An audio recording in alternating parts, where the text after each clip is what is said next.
At my 6-year wedding anniversary dinner, my husband raised his glass, toasting to being free, single, and searching. While I was still in shock, he handed me a t-shirt with 6 years of disappointment printed on it. His mother raised her glass. His dad smirked. I stood up, took a breath, and made an announcement that left everyone in the restaurant frozen. To being free, single, and searching. The champagne in my glass sloshed as Derek slammed his flute against it. I stared at my husband of 6 years, my body turning to stone as he proclaimed his freedom to the entire restaurant. My anniversary dinner, my public execution.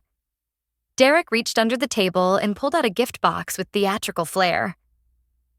His mother Marjorie's eyes sparkled with cruel anticipation while his father's face twisted into the smirky groan to despise.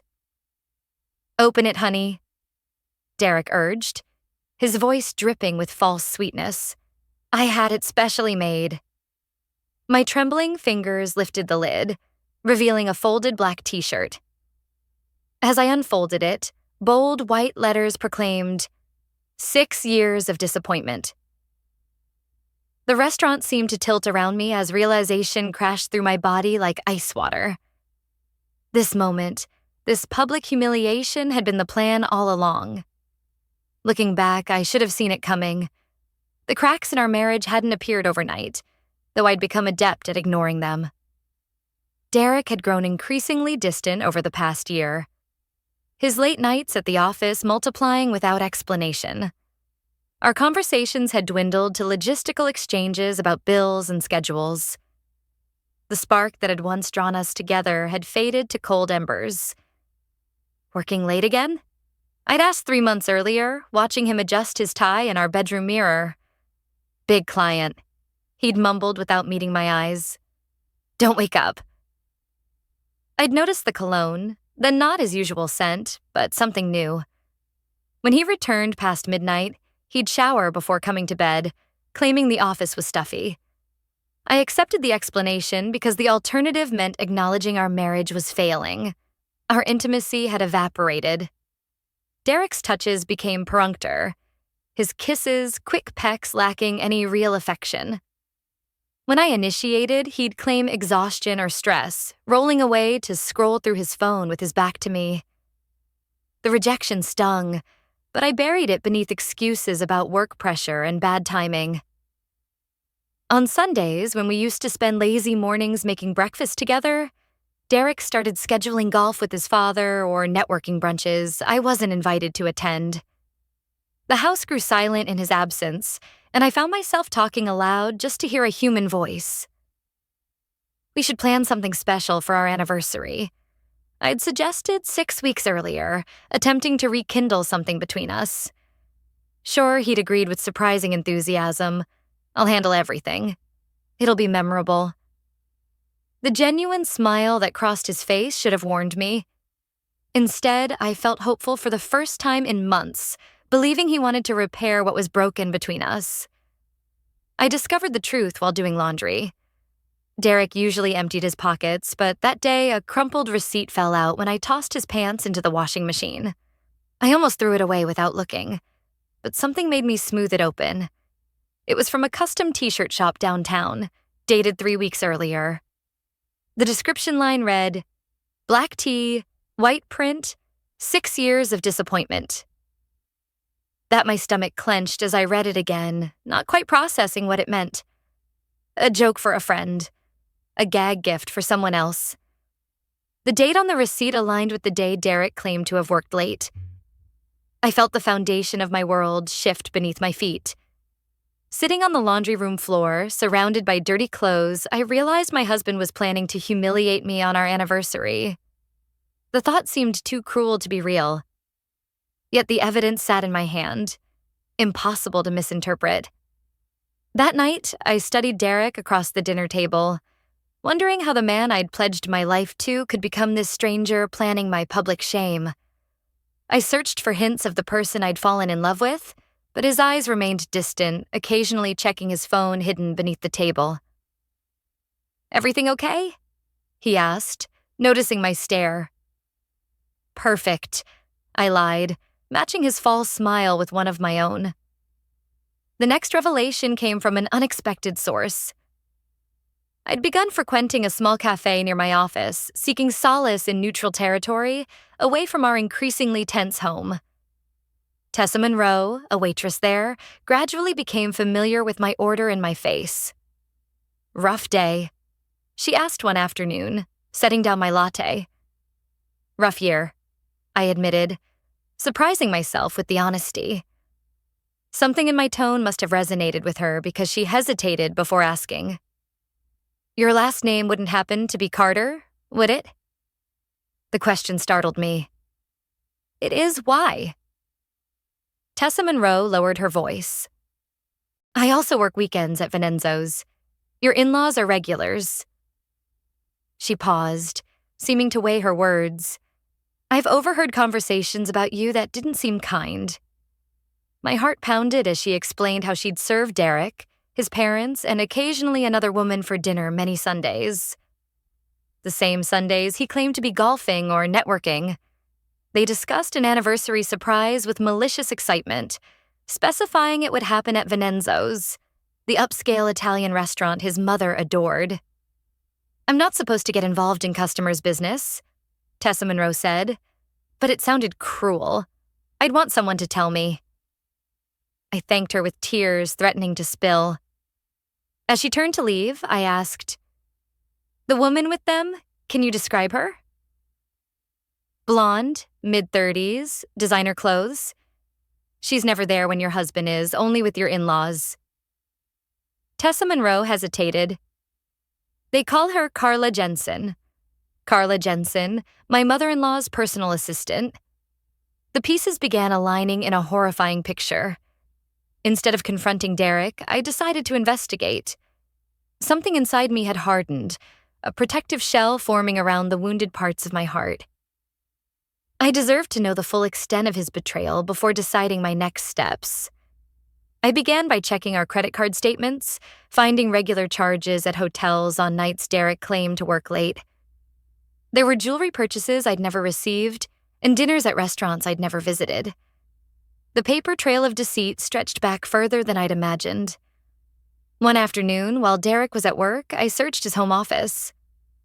Hidden in the back of his desk drawer, I found a burner phone containing hundreds of text messages between him and someone saved simply as D. The exchanges were intimate and detailed, including plans for their future together. Once the anniversary was handled, they discussed me in clinical terms like a problem to be solved. Derek complained about my cooking, my appearance, even my devotion to him, twisting my loyalty into something pathetic. Reading their conversation felt like being stabbed repeatedly. Each message another wound to my already bleeding heart. But beneath the pain, anger sparked. Who is he to judge me? Who were they to plan my humiliation as entertainment? I photographed everything, documenting each betrayal meticulously. Whatever happened next, I wouldn't face it unarmed. "Do you have any questions about the process?" the divorce attorney asked, sliding a folder of paperwork across her desk. I'd made the appointment impulsively after discovering the burner phone, needing to understand my options.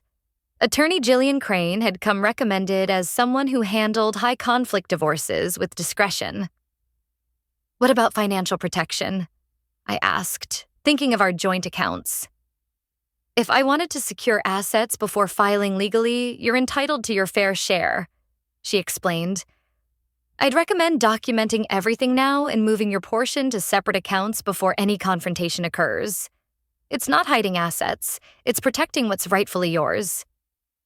The meeting lasted an hour, during which I outlined the evidence I'd gathered. Jillian listened without judgment, taking careful notes. "It sounds like your husband and his family are planning something particularly vindictive," she observed. "Given that, I'd suggest being strategic rather than reactive." As she detailed potential approaches, something settled inside me.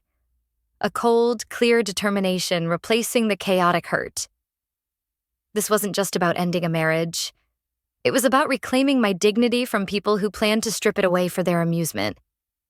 When I left her office, clutching a folder of legal options, I felt different. Heartbroken, yes, but also resolute.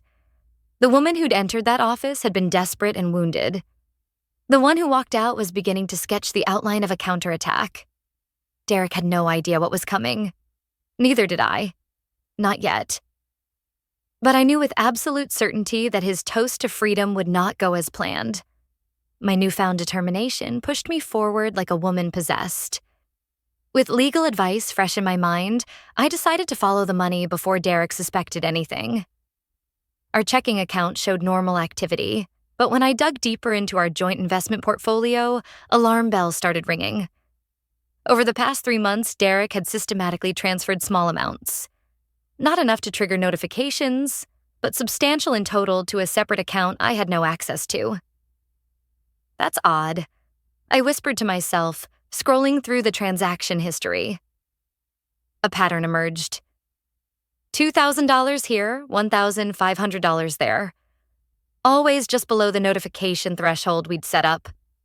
The transfers began exactly 4 months ago, right around the time Derek's behavior had shifted from merely distant to actively secretive. I called our financial advisor, pretending everything was normal. Jonas, quick question about those recent transfers from our joint portfolio, the ones to Derek's personal account. He mentioned you were saving for a big anniversary surprise. Jonas sounded genuinely pleased for us. Didn't want to spoil it by sending statements to your shared email. A chill spread through me, of course, just double-checking the numbers. How much has been moved in total? The figure he quoted made my knees buckle. Nearly $80,000. Almost half our liquid savings had been systematically siphoned away. The anniversary surprise wasn't just a humiliating t-shirt. Derek was preparing to leave me financially vulnerable too. I thanked Jonas casually and hung up before anger could seep into my voice. That same afternoon, I opened a separate account at a different bank and transferred my personal savings. Money I'd inherited from my grandmother out of our shared account. It wasn't much compared to what Derek had taken, but it gave me breathing room. The search for financial documents led me to the attic, a space I rarely entered. Derek had insisted on storing our important papers there in a filing cabinet he'd inherited from his father. The cabinet itself was a hulking metal monster covered in a layer of dust that suggested Derek hadn't accessed it recently either. I found our mortgage papers and tax returns easily enough, but the bottom drawer contained something unexpected, a cardboard box labeled Simply Family. Inside were photo albums and newspaper clippings dating back 2 decades. Most featured Derek's parents at various social events, testimonials to their status in our small community. But tucked at the bottom was a smaller album with a tarnished leather cover. The photos inside showed a different family than the one I knew.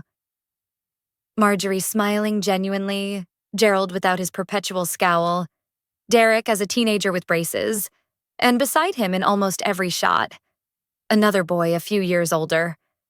I flipped the album over, finding names and dates written in faded ink. Derek and Nathan, summer 1998. Nathan Derek had never mentioned a brother. Digging deeper into the box, I found a newspaper clipping with the headline, "Local Student Wins, Full Scholarship to Princeton."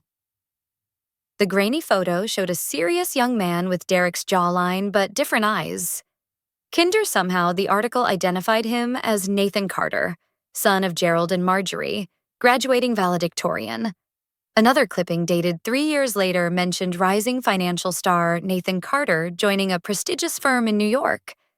Then nothing, as if he'd been erased from the family record.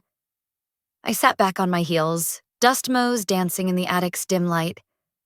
6 years of marriage and Derek had never once mentioned having a brother. What else had been hidden from me? You didn't know about Nathan? Mrs. Whitaker's eyebrows shot up nearly to her hairline. Our neighbor was in her 70s and had lived next door to the Carter family for decades. If anyone knew their secrets, it would be her. I'd brought her a homemade pie as pretense for my questions, claiming I was putting together a family photo album for our anniversary. Derek mentioned a brother once, but never elaborated. I lied smoothly. I thought it might be nice to include some childhood photos of them together. Mrs. Whitaker's living room smelled of lavender and old books. She sat down her teacup with a clatter. Well, I'm not one to gossip, but that family did that boy wrong.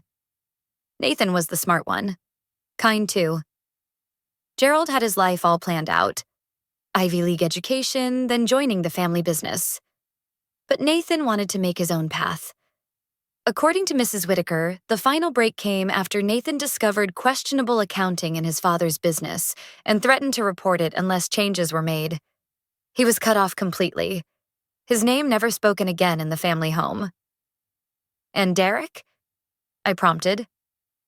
Were they close? Thick as thieves growing up, she said. But Derek always needed his parents' approval more than Nathan did. She leaned forward, lowering her voice. After Nathan left, Gerald and Marjorie focused all their attention on shaping Derek. Told him what to study, where to work, even who to date. My stomach clenched. Who to date? Mrs. Whitaker patted my hand sympathetically. They never thought anyone was good enough for their remaining son. When Derek brought you home, Marjorie spent weeks telling everyone you were temporary. Even your wedding. Remember how they insisted on changing your colors from blue to burgundy? Marjorie told my daughter it was because blue wasn't sophisticated enough for Colin's family photos. I remembered the color change, how I'd given in to keep the peace. How many other decisions had been influenced by the Carter family's manipulation? They control everything in Derek's life.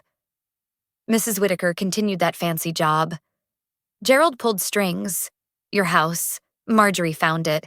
I've always wondered how much of your marriage was Derek's choice and how much was their orchestration. I left Mrs. Whitaker's with my mind spinning. Our entire relationship suddenly felt suspect. Potentially just another checkbox in a life planned by Derek's controlling parents. The final piece fell into place 3 days later. I'd been monitoring Derek's emails. His password had remained our wedding date despite my suggestion to change it regularly.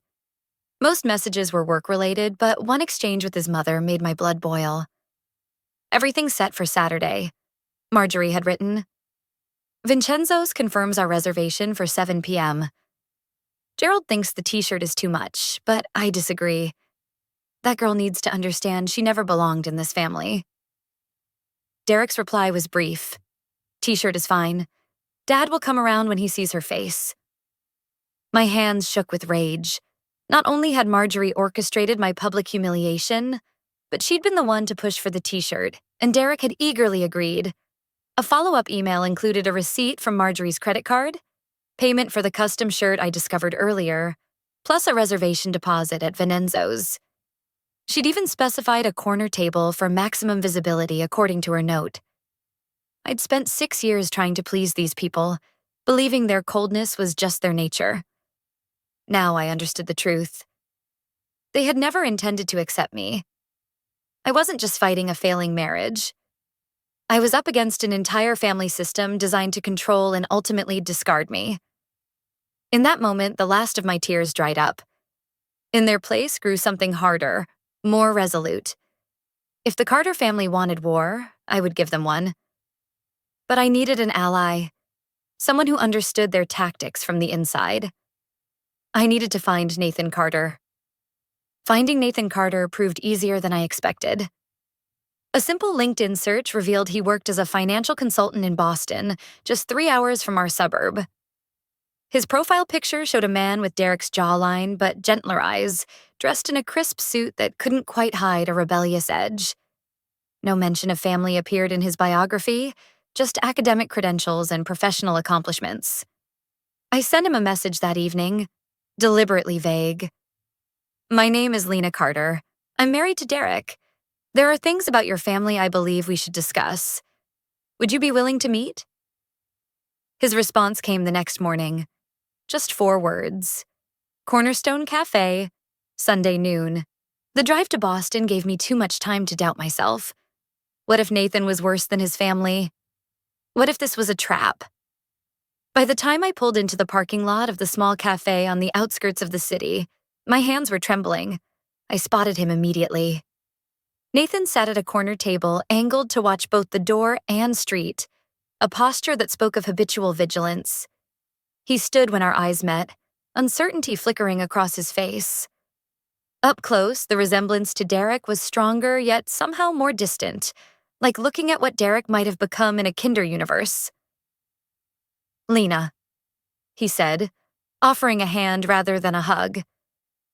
"You look nothing like the wedding photo they keep on the mantle. They still have our wedding photo displayed." I couldn't hide my surprise. A ghost of a smile touched his lips. Marjorie points to it whenever she mentions you, usually while saying something like, "She was the best Derek could do." The casual cruelty shouldn't have shocked me anymore, but it still stung. "You visit them Christmas every 3 years. Nathan gestured toward the chair opposite him. "Enough for appearances, not enough for genuine connection. They accept it because acknowledging my complete absence would raise questions in their social circle." I sat ordering coffee when the waitress approached. Nathan waited until she left before leaning forward. "So, what disaster prompted this meeting?" Derek finally showed his true colors. The directness caught me off guard. I'd planned to ease into the conversation, but Nathan's bluntness demanded equal honesty. He's planning to humiliate me at our anniversary dinner next weekend. Public toast to being free, followed by a t-shirt proclaiming our marriage a disappointment. Kept my voice steady. "I found out he's been moving money out of our accounts. Your mother helped plan the whole thing." Nathan's expression didn't change, but something hardened behind his eyes. "Sounds about right. Dramatic public scenes are Marjorie's specialty."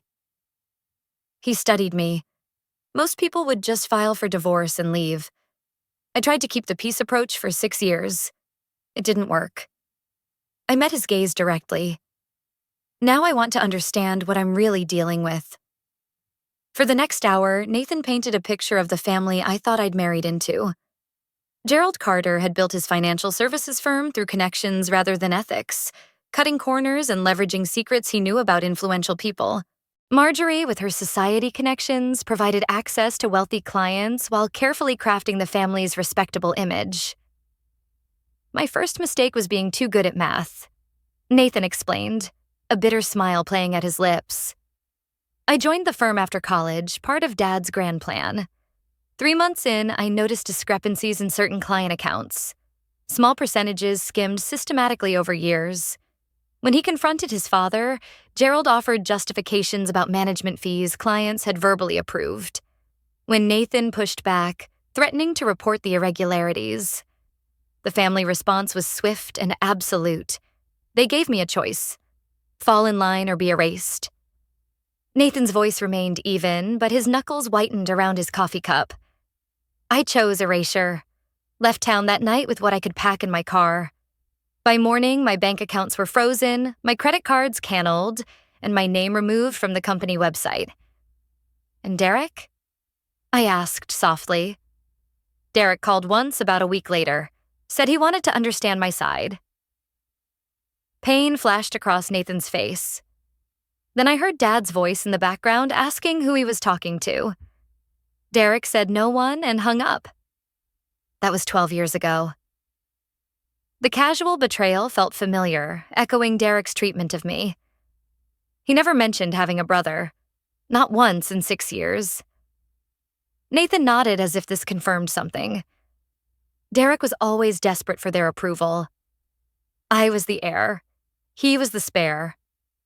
Until I wasn't, and he got everything he ever wanted, including their full attention, which is both a gift and a curse. "They controlled everything," I murmured, remembering Mrs. Whitaker's words. Even who he married. Especially that Nathan's gaze softened with something like sympathy. "Let me guess. They introduced you. Marjorie probably mentioned how perfect you'd be for Derek within 5 minutes of meeting you." The accuracy sent a chill through me. We'd met at a charity gala. Marjorie had insisted Derek attend. She'd called me refreshingly unpretentious when Derek introduced you. What I'd taken as a compliment now revealed as calculation. They wanted someone they could control. I realized aloud. Someone grateful to be included in their world who wouldn't ask too many questions. And when you eventually did the countdown to replacement began, I felt sick. They never saw me as family.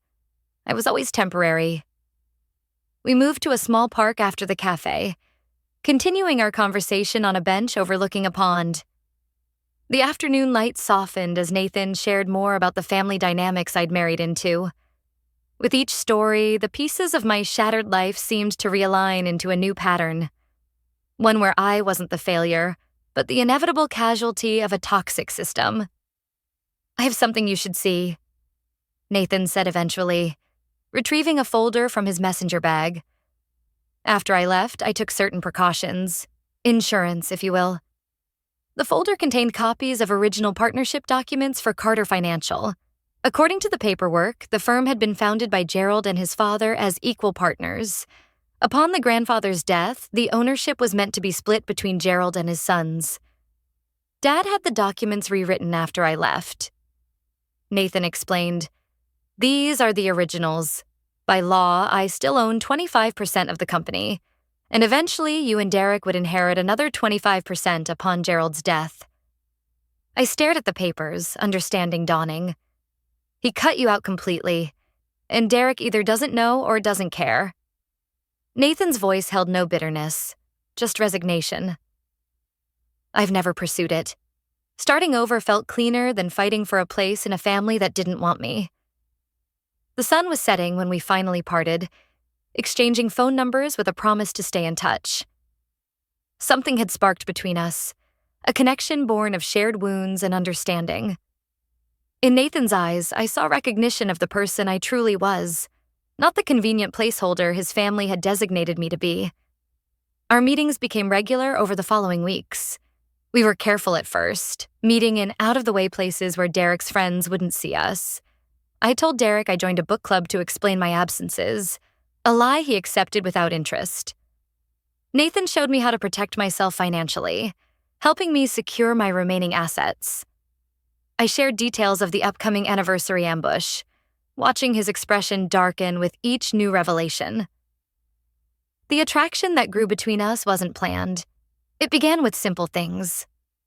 His hand steadying my elbow, our fingers brushing when passing coffee. Lingering eye contact that made my heart race. After years of Derek's coldness, Nathan's attentiveness felt like stepping into sunlight after a long winter. The night everything changed. We'd been reviewing financial documents in Nathan's apartment. A spring storm raged outside, rain lashing against the windows. When I stood to leave, Nathan caught my hand. "Stay," he said simply. "It's not safe to drive in this." I stayed. What happened between us that night wasn't revenge or rebound. It was recognition.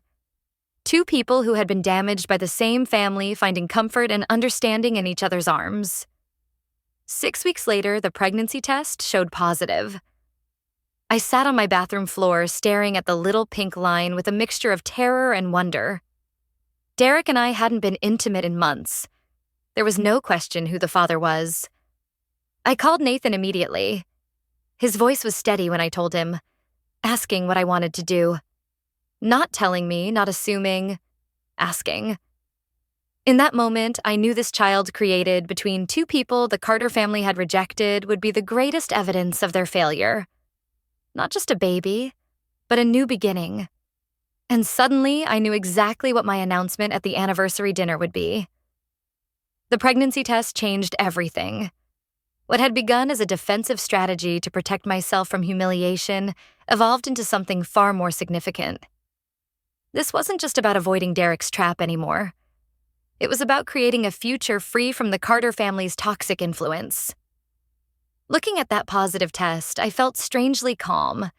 The path forward suddenly appeared with perfect clarity. "We need to act quickly," Nathan said when we met the next day, his hand protectively covering mine. "The anniversary dinner is less than 3 weeks away." I nodded, squeezing his fingers. "I've made a list. First priority is securing assets.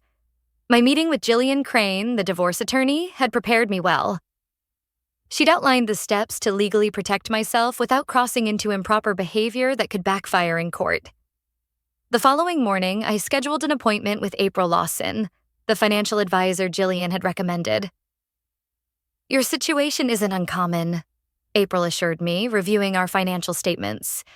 Spouses planning to leave often move assets gradually, hoping to avoid detection. She helped me document Derek's systematic withdrawal of funds, creating a paper trail that would support my claims in the divorce. Then we discussed what I could legally secure.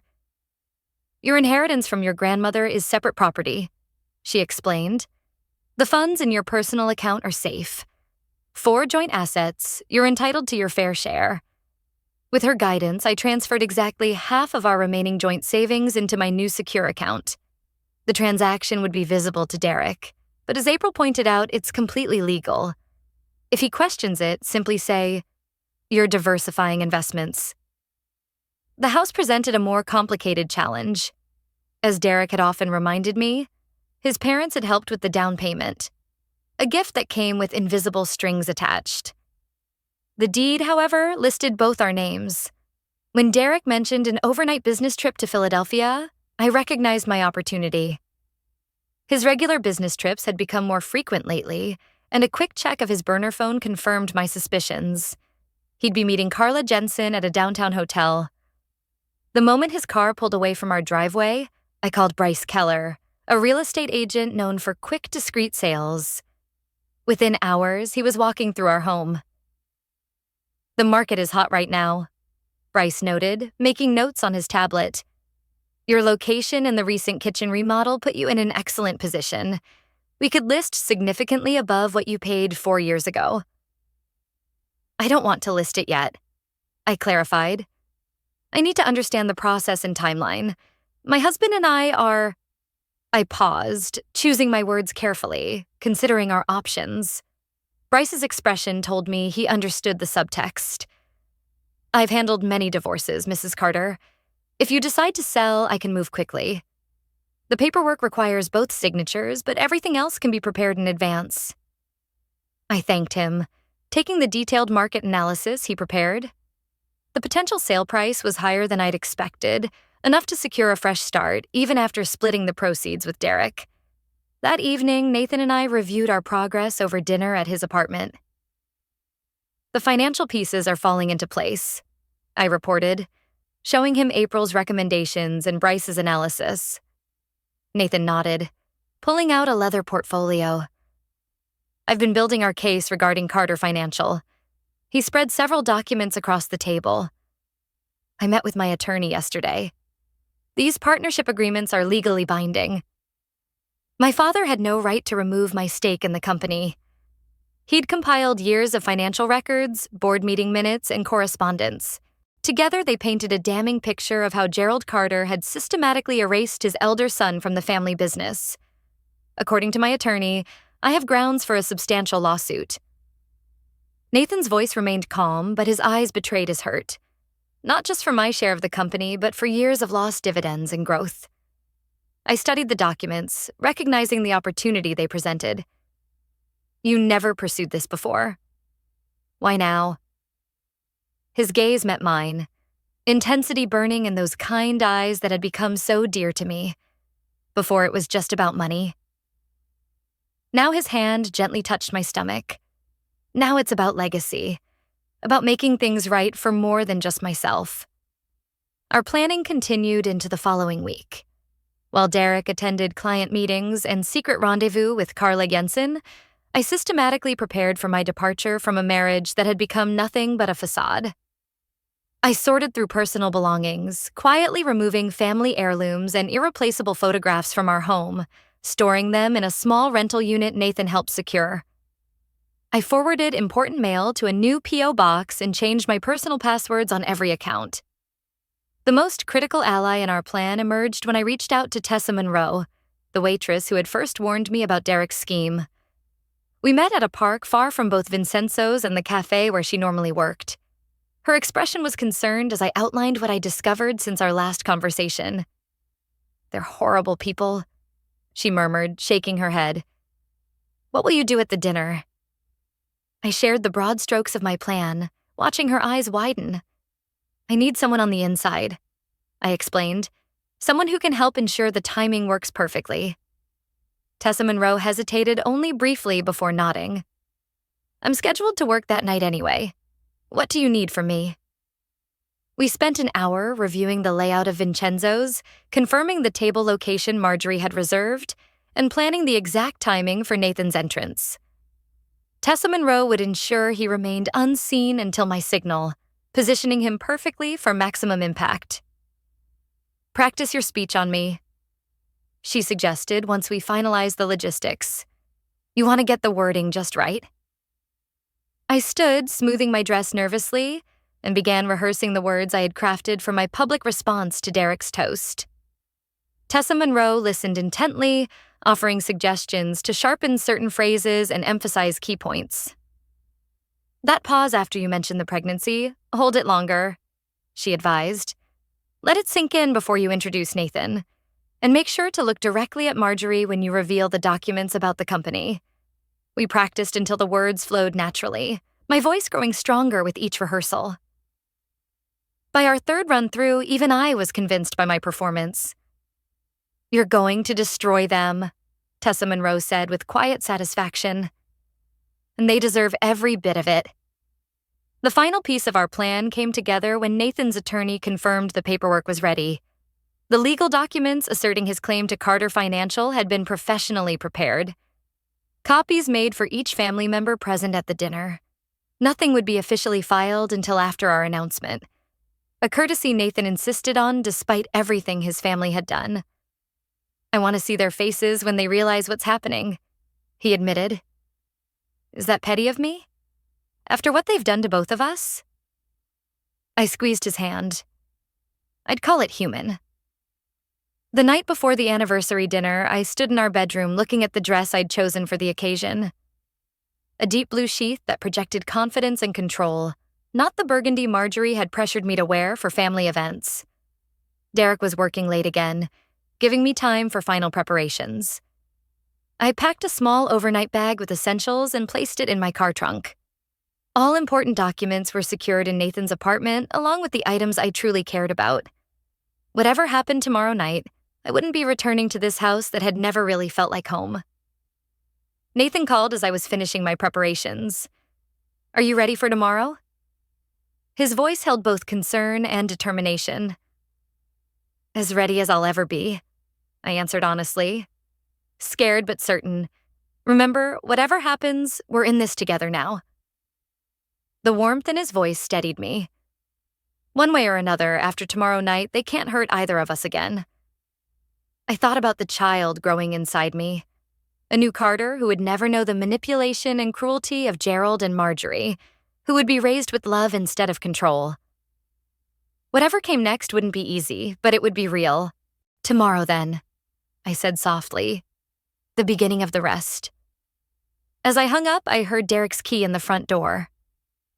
Taking a deep breath, I prepared to play the unsuspecting wife one final time. Soon, very soon, the masks would come off for good. The day of our anniversary dawned bright and clear, a perfect May Saturday that offered no hint of the storm about to break. Derek had been unusually attentive that morning, bringing me coffee in bed, a gesture so out of character it only confirmed what I already knew. His smile didn't reach his eyes as he reminded me of our dinner reservation. 7 o'clock Vincenzo's, he said, straightening his golf shirt. "Mom and Dad are looking forward to celebrating with us. I wouldn't miss it for the world," I replied, matching his false enthusiasm with my own. He left for his pre-anniversary golf game with his father, giving me the day to make final preparations. Nathan and I spoke briefly by phone, confirming he understood the timing. Tessa Monroe texted that she was scheduled for our section of the restaurant. Everything was aligned. At 6:30, I stood before the mirror in our bedroom, smoothing the fabric of my blue dress. My hands trembled slightly as I fastened my grandmother's pearl earrings, the only family heirloom I truly valued. The woman staring back at me looked calm, composed, even beautiful in a way that had nothing to do with makeup or clothing. It was the serenity of absolute certainty. Derek was waiting downstairs, dressed in the charcoal suit I'd once told him was my favorite. Another calculated detail in his performance. "You look nice," he said, his tone suggesting mild surprise. "Thank you. It's a special occasion after all." I smiled, picking up my purse. Inside was everything I needed for tonight: copies of the financial records, the partnership documents, and a small velvet box Nathan had given me yesterday. The drive to Vincenzo's passed in silence, broken only by Derek's occasional comment about traffic or weather. I noticed his knuckles whitening on the steering wheel as we approached the restaurant, his only visible sign of anticipation. Gerald and Marjorie were already seated at the corner table when we arrived, exactly as Tessa Monroe had predicted. Marjorie wore an expensive burgundy dress, the Carter family color, and a smile that didn't warm her calculating eyes. Gerald stood to greet us, his handshake firm and impersonal as always. 6 years, Marjorie mused as we settled into our seats. It hardly seems possible. Time flies. I agreed pleasantly. So much has happened since the wedding. Derek signaled for champagne immediately, his knee bouncing nervously under the table. I caught Tessa Monroe's eye as she approached with menus, her subtle nod confirming everything was set. The first course arrived in a haze of forced conversation. Marjorie dominated the table with stories about their recent country club events, while Gerald occasionally interjected with comments about the market. Derek kept checking his watch, his attention clearly fixed on some predetermined moment. "Do you remember our wedding toast, Derek?" I asked innocently during a lull. "Your father said something about how marriage was the foundation of legacy." Gerald's chest puffed slightly at the mention. "Family is everything. The Carter name stands for something in this town." "Indeed it does," I murmured, thinking of all I'd learned about what exactly that name stood for. The main course had just been cleared when Derek finally set his plan in motion. He glanced at his father, receiving a slight nod, then tapped his knife against his champagne flute. The sharp ding drew attention from nearby tables, exactly as they'd intended. "I'd like to make a toast," Derek announced, his voice carrying through the restaurant's hushed atmosphere. He stood, glass raised, eyes gleaming with malicious triumph. "To 6 years of marriage." He paused, looking down at me with a smirk, and to being free, single, and searching. The words hung in the air like poison. Several diners turned to stare, exactly as Marjorie had planned with her strategic table selection. Derek reached under his chair and produced a gift box, placing it before me with theatrical flair. "A little anniversary present," he said loudly. "Custom made." Marjorie leaned forward eagerly as I opened the box with steady hands. The black t-shirt with its white lettering, 6 years of disappointment, lay folded inside.